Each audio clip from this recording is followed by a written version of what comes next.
Nós da Tintas Masa somos mais do que uma empresa. Cada lata de tinta que produzimos representa não apenas um produto, mas uma história de dedicação, criatividade e resiliência. Que as tintas que produzimos não apenas pinte paredes, mas também tragam vida, significado e beleza aos espaços que ocupam. Que possamos continuar juntos, colorindo a história de sucesso da Tintas Masa.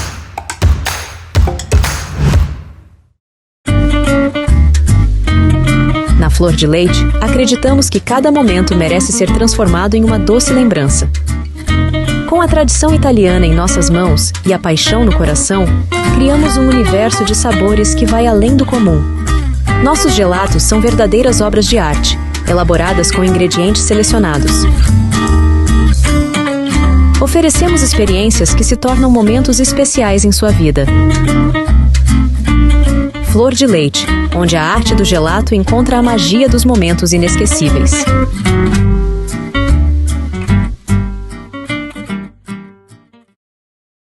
A Clínica Corassari de Mococa presta atendimento nas áreas de otorrinolaringologia, cirurgia de cabeça, cirurgia de pescoço, harmonização facial, cirurgia plástica de face, cirurgia das doenças do ouvido, nariz e garganta. O Dr. Alexandre Corassari é membro da Associação Brasileira de Otorrinolaringologia e da Academia Brasileira de Cirurgia Plástica de Face. A clínica conta com equipamentos modernos, um centro cirúrgico completo e com um quarto de recuperação. Atendemos pacientes do Brasil inteiro e do exterior, prestando um serviço de excelência no tratamento clínico e cirúrgico.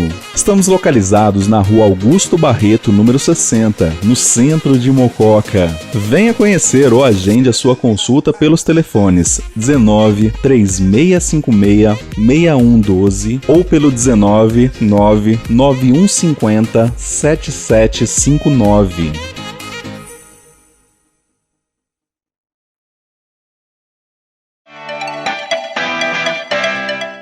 Olá, está começando o programa Saúde em Foco desta quarta-feira. Nós estamos recebendo a neuropsicopedagoga, olha como é difícil falar esse nome, hein? Neuropsicopedagoga Lilian Duso. E ela vai falar um pouquinho sobre aprendizagem, vai ser uma entrevista muito interessante.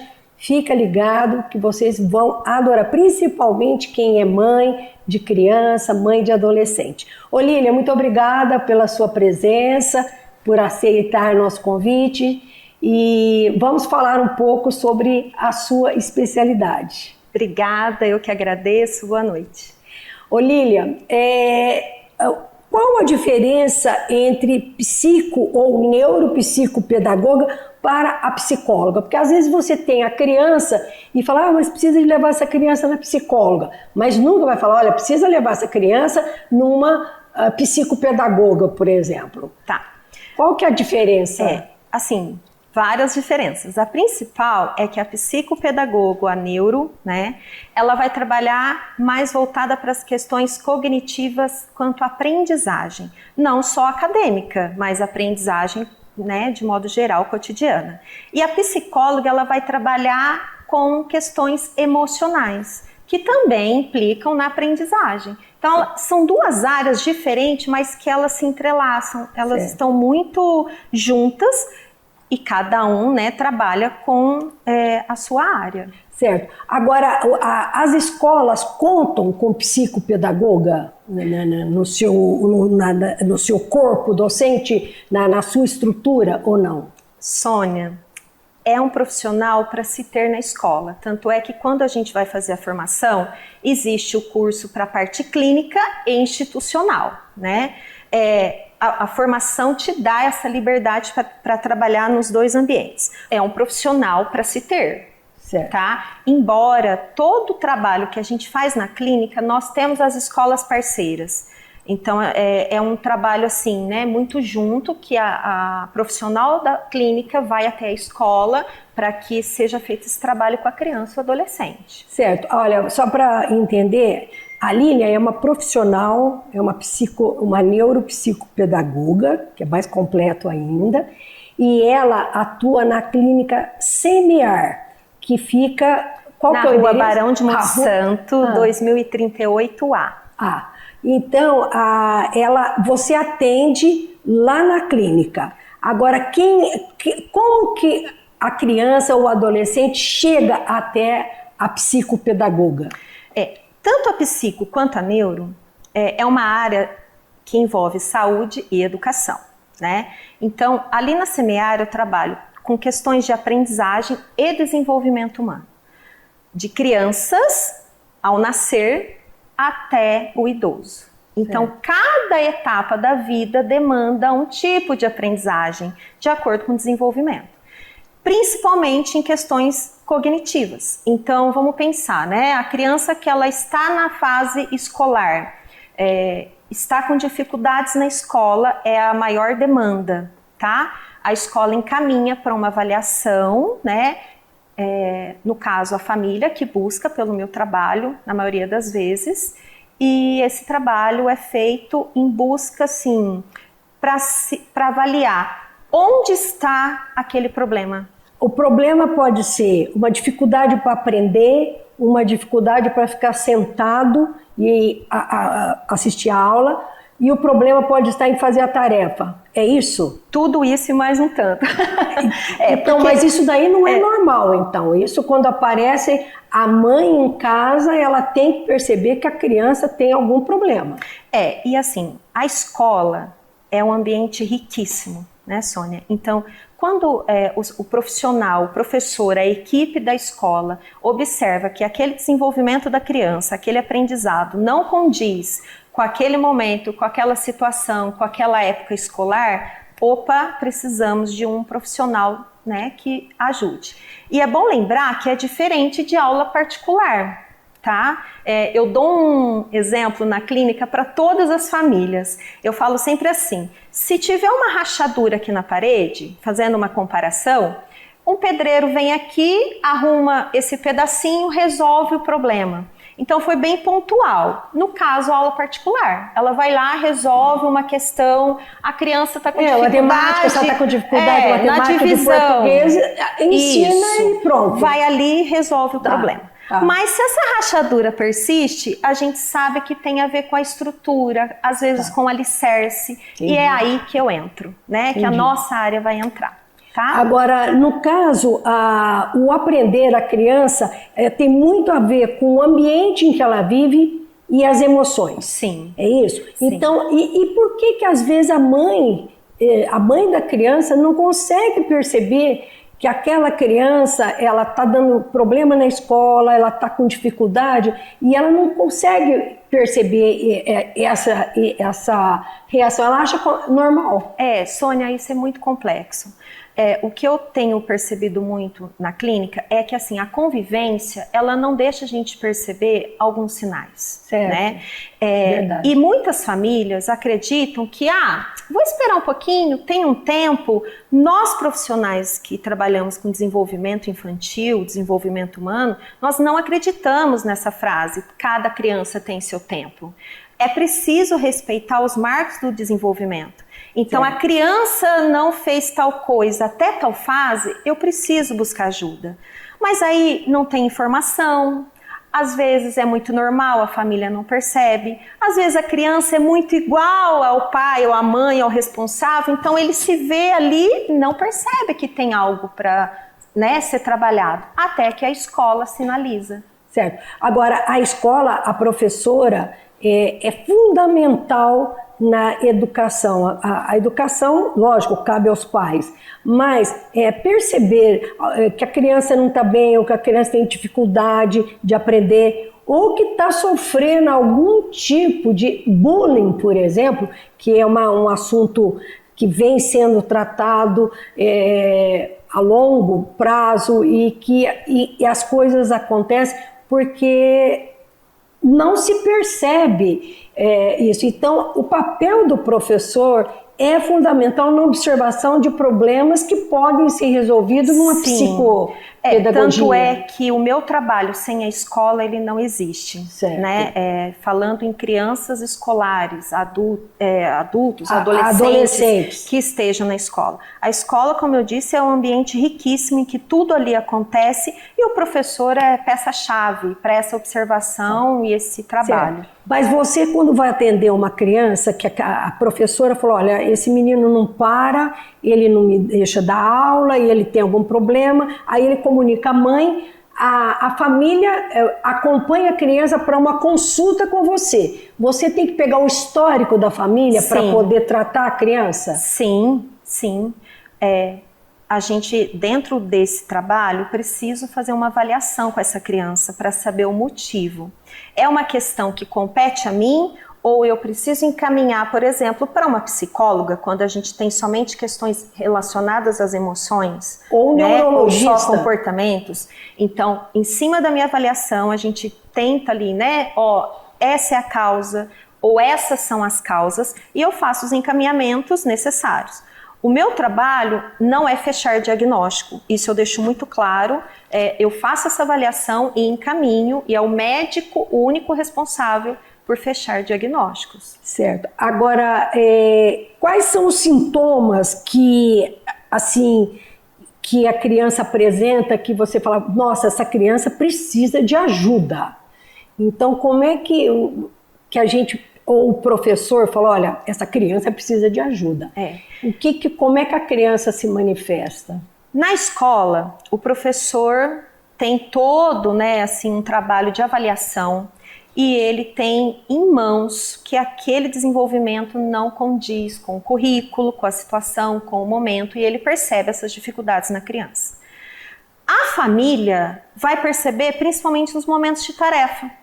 Então, a criança tem fadiga, cansaço, muitos acham que é preguiça, dificuldade em fazer a tarefa sozinho, recusa em fazer, não quer ir para a escola, dificuldade para dormir, com alimentação. Então, a dificuldade escolar, ela repercute em várias áreas, do ser humano, inclusive nas emoções. Então, eu já cheguei a ter contato com criança que a mãe percebeu que o sono estava muito agitado. E no dormir a criança falava coisas da escola e a mãe procurou saber, foi perceber que realmente ela estava passando por um momento muito difícil e que precisava de ajuda. Então, a observação ali é tudo. É tudo. Agora, no caso da criança agressiva, porque tem a criança que sofre porque ela é tímida, porque ela não fala, e tem o outro lado, a criança que ela é agressiva. Então, tanto no caso de timidez demais e agressividade, também tem que ser trabalhado. Vamos trazer alguns conceitos para isso, para que a gente possa entender, O bullying, no caso, que a gente estava até conversando, se a gente for pensar na sua infância, tinha bullying, O bullying sempre existiu. Só não tinha o nome, não tinha o nome de bullying. O nome, ele vem de uma palavra inglesa, ele significa aí valentão, brigão. É crime. A partir de janeiro deste ano, a Lei 14.811 foi adicionada ao Código Penal. Então, a partir desta data, a gente já tem sanções aí. Então, o que é o bullying? É uma violência sistematizada, de intimidação sistematizada. Por que é importante a gente entender isso? Porque nem toda agressão é bullying, mas todo bullying é uma agressão. Então, mãe, o fulano me xingou de não sei o quê. Foi uma vez? Não é bullying. Precisa ser repetitivo. E precisa aquilo ter... que amola a criança, que fica deixando a criança... que violenta fisicamente, moralmente... questões do cyberbullying, Então, nós temos vários tipos de bullying. Assédio, mas tem que ser de forma repetitiva e importante, tem que ser de pares, de níveis de hierarquia. Então, alunos têm um nível de hierarquia, mesmo que sejam crianças, uma de 11, outra de 9, eles são alunos. Agora, um professor para com um aluno não é bullying, tá? Porque eles estão em níveis de hierarquias diferentes. Então é uma agressão. E aí entram os personagens, né? Entendi. Então o agressor, que nem sempre ele é o bonzão, ele pode ter sido vítima de bullying um dia e ele tem a necessidade de aparecer, de mostrar, de chamar atenção. Tem a vítima, né, que tem um ponto fraco, e esse ponto fraco, alguns especialistas dizem que às vezes ele aceita esse ponto, e é por isso que o bullying não acaba ali, porque ele vai dando, né, assim, incentivo para o agressor. E a plateia, se não tiver espectador, também não tem o bullying, porque os outros, mesmo só de ver, ouvir, participam dessa agressão. E dessa ajudam, violência. né? Quer dizer, E acentua, né? É. Agora, você acha que as professoras, assim, hoje nós estamos num mundo tão moderno, tudo tão evoluído, você acha que as professoras, de maneira geral, elas estão preparadas para identificar um problema num aluno, numa classe de 30 crianças? Ela tem condição, ela tem capacidade? Olha, capacidade sim, talvez condição não.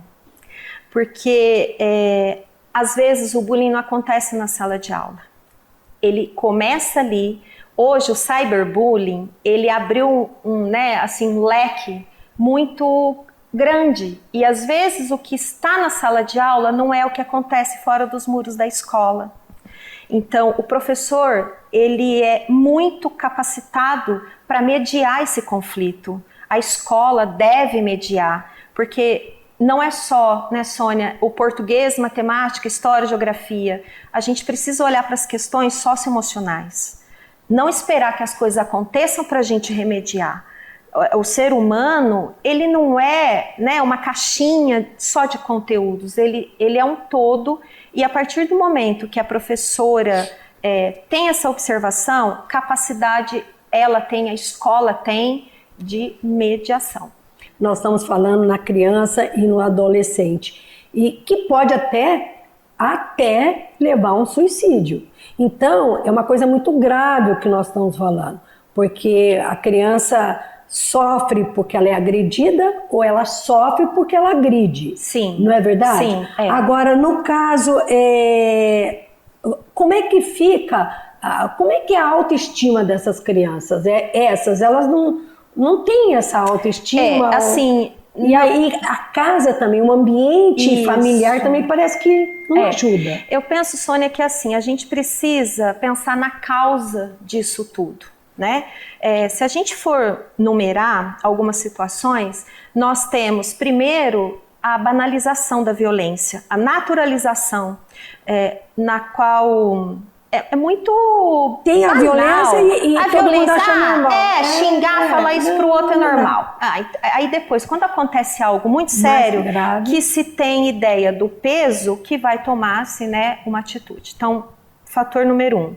Fator número 2, a gente tem a mídia que traz padrões, e em cima desses padrões, quando a criança, o adolescente não tem, né, uma autoestima. Isso, uma autoestima, uma educação socioemocional, ela entra naquele padrão e acaba realizando coisas para fazer parte do grupo. Então a mídia destrói, né? Isso aconteceu comigo, posso até... Mas né? hoje nós temos a internet, né? Que você está falando que terceiro, o cyberbullying. Isso. Que é essa influência que pode vir pela internet, não é nem na escola, não é no grupo de amigos, ela vem pela rede social. Isso, porque antes, quando não tinha o cyberbullying, o bullying acontecia ali na escola, o aluno ia para casa e sabia que ali ele estava seguro. Bom, isso só vai acontecer se eu for à escola. Agora não. O bullying sai dos muros da escola e está dentro da minha casa, no meu quarto. Está no computador. Está no computador. O perigo está em casa, né? Então, eu sei que ali eu não estou seguro mais. Mesmo que eu desligue a rede social, que eu cancele minha conta, eu sei que aquilo, nossa, tomou, né, assim, repercutiu para o mundo todo. Então, não tem segurança. Então, a internet é um terceiro fator. E o quarto a sociedade está doente, entre aspas, né? Assim, os meus amigos psicólogos que dizem melhor sobre isso. Mas a gente vê como os alunos estão sedentos, essa carência, autoestima baixa. Então, qualquer coisa agride, não tem o eu forte, não tem aquela emoção trabalhada, aqueles valores construídos. Então, são muito suscetíveis a serem vítimas. Agora, como nós estamos falando de problema, de distúrbio, tudo isso tem cura? Vamos lá. Transtorno, uma coisa. Transtorno de aprendizagem. A criança tem dificuldade para aprender. Eu consigo curar isso aí? Eu consigo melhorar esse quadro? Tudo depende, porque assim, transtorno não tem cura, né? Se a gente for pegar o DSM, que é o nosso manual de transtornos mentais, transtorno não é doença, então não tem cura, tá? A mesma coisa é distúrbio. Mas essa dificuldade de aprendizagem é um transtorno ou é um distúrbio? Tem as duas coisas. São coisas diferentes. Certo. Tá? Nós temos o distúrbio, a gente tem o transtorno e, na verdade, é o transtorno do neurodesenvolvimento e o transtorno de aprendizagem. Tá? Nós temos coisas diferentes. Por isso que eu falei, quando são questões cognitivas, de estrutura, transtornos, distúrbios, aí a gente entra, né, com o nosso trabalho para trabalhar essas habilidades, essas competências, que não dá para falar se tem cura ou não, porque depende de cada um, tá? Por exemplo, né, um transtorno de aprendizagem quanto à leitura, um transtorno que tem a dislexia, então não tem cura, mas a gente tem ferramentas, a gente tem todo um trabalho para que ela consiga aprender. Certo. Tá? Agora, todo esse transtorno de distúrbio que a gente está falando, nos primeiros anos de escolares, que começa a detectar, ou antes O transtorno, a gente nasce com ele. Então, a hora que a criança começa a falar, como é que são os indícios que a criança tem algum problema, porque ela não está na escola e ninguém ainda... A maioria só vai perceber na fase de alfabetização, quando realmente a criança precisa ficar mais sentada, né? Começa aquela escolarização. Antes disso, muitos outros sintomas aparecem. Por isso que eu disse, assim, começam desde lá pequenininho. Por isso que os marcos do desenvolvimento são importantes. Então, uma dica é a família pegar a carteirinha de vacinação, lá tem todos os marcos do desenvolvimento. Então, dá uma olhadinha, nossa, meu filho está com 1 ano, quantas palavras ele fala? Nossa, fala menos de 50 palavras. Puxa, acendeu uma luz. Então, precisa seguir esses marcos. Nós temos um prazo, né? Para a criança andar, para a criança aprender para a criança falar, para a criança andar. Entendi. Sônia, é uma coisa tão importante que eu avalio assim, com que idade a criança sustentou o pescoço? Com que idade a criança falou que ela andou? Tudo isso é importante para a gente. Qual foi a idade do desfraude? Como era o sono, a alimentação? Desde bebê. Então, pega aquela carteirinha de vacinação que toda criança tem, olha, vê se está tudo ali dentro. Se não tiver, busque ajuda de um profissional. Os especialistas dizem, uma das formas da gente trabalhar com os prejuízos da pandemia, né, é a gente fazer intervenção precoce. É não esperar, porque uma coisinha aqui causa aquela rachadura grandiosa depois. Entendi. Bom, nós conversamos com a Lília Duso, que é neuropsicopedagoga. Ela atende crianças, atende a família, atende adolescentes, atende idosos. Mas o nosso foco hoje, nós ficamos mais na criança, idade escolar, as dificuldades que ela pode apresentar, né, Lília? E como que o pai, o professor, a família pode ajudar essa criança. Não é ter vergonha, né, Lília? Não, porque às vezes a mãe acha que, mas a criança... Não, vamos enfrentar a coisa de frente para ajudar essa criança, porque ela pode carregar um problema que ela tiver de aprendizagem ou de comportamento, ela pode levar para o resto da vida. Sim, para a vida adulta. Não é? Sônia, muita gente procura, né, assim, adultos, porque a vida toda sofreu por algo que não descobriu e que agora precisava, nossa, assim, ó, foi libertação. É libertador a gente saber, né? Por que esse prejuízo, né? Por que tudo isso causa tanto prejuízo na minha vida? E que a gente não espere tanto para isso, né? Tem que olhar. Os pais têm o papel deles, né? O pai e a mãe, que está ali com a criança. Se não tem muito tempo, a escola também tem a sua contribuição.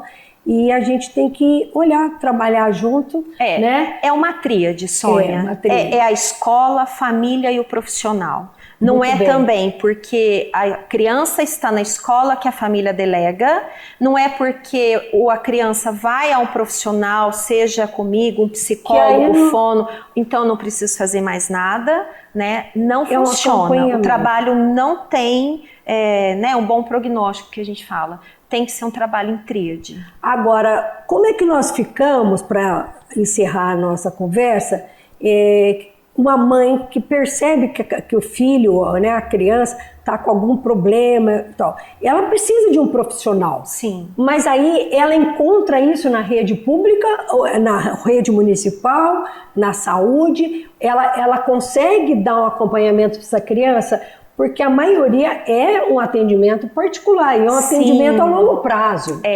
Como é que nós temos aqui em Mococa o psicossocial, né, que funciona na rua de baixo ali da minha clínica, inclusive, e ali tem todo esse respaldo, tá, para criança e para o adolescente. Porque tem tantos problemas envolvidos, né? Que eu não sei como é a demanda, né? Certo. Eu não sei te falar como funciona o atendimento, tá? Mas Mococa oferece sim. Certo. Porque você precisa de orientar o pai e a mãe também. A partir do momento que você está atendendo a criança, ajudando a criança, você também tem que dar uma orientação para os pais, porque senão o tratamento não caminha. Isso, Sônia, você falou uma coisa muito importante, porque o meu trabalho, depois da avaliação, vem uma segunda etapa, que é a intervenção. É aí que eu vou trabalhar com aquilo, com aquele prejuízo. E esse trabalho, ele demora. Ele tem no mínimo 6 meses para a gente conseguir observar, né, assim, uma diferença. E a família precisa estar junto. O tempinho comigo ali na clínica é muito pouco. Então, é por isso que eu falo muito para as famílias. Organizo com essas famílias a rotina da semana, o sono. Sabe aquele básico bem feito? A família garantindo isso é muito importante, tanto para o meu trabalho quanto, né, para a escola cedo, a e para eles. Nossa, acho organização, que vale um outro programa, Sônia, para tudo isso. É verdade. É o básico bem feito. É verdade. Né? Ô Lília, agradecemos demais a sua presença e nós chamamos a atenção dos pais, dos professores, das escolas, dos avós, para ficarem atentos, né? As crianças, os adolescentes, o comportamento, para pedir ajuda. E qualquer sinal, busque, né?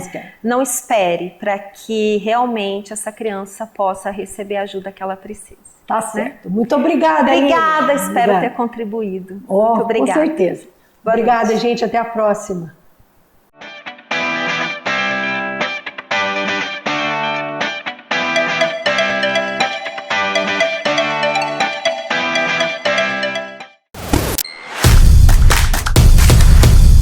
Nós da Tintas Masa somos mais do que uma empresa. Cada lata de tinta que produzimos representa não apenas um produto, mas uma história de dedicação, criatividade e resiliência. Que as tintas que produzimos não apenas pinte paredes, mas também tragam vida, significado e beleza aos espaços que ocupam. Que possamos continuar juntos, colorindo a história de sucesso da Tintas Masa.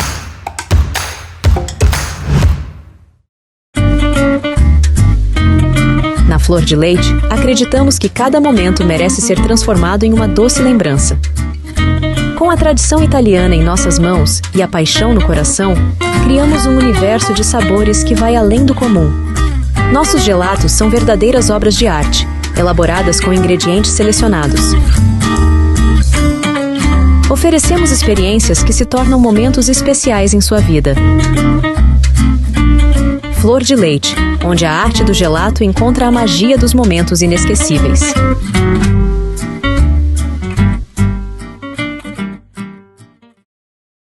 A Clínica Corassari de Mococa presta atendimento nas áreas de otorrinolaringologia, cirurgia de cabeça, cirurgia de pescoço, harmonização facial, cirurgia plástica de face, cirurgia das doenças do ouvido, nariz e garganta. O Dr. Alexandre Corassari é membro da Associação Brasileira de Otorrinolaringologia e da Academia Brasileira de Cirurgia Plástica de Face. A clínica conta com equipamentos modernos, um centro cirúrgico completo e com um quarto de recuperação. Atendemos pacientes do Brasil inteiro e do exterior, prestando um serviço de excelência no tratamento clínico e cirúrgico. Estamos localizados na Rua Augusto Barreto, número 60, no centro de Mococa. Venha conhecer ou agende a sua consulta pelos telefones 19 3656 6112 ou pelo 19 99150 7759.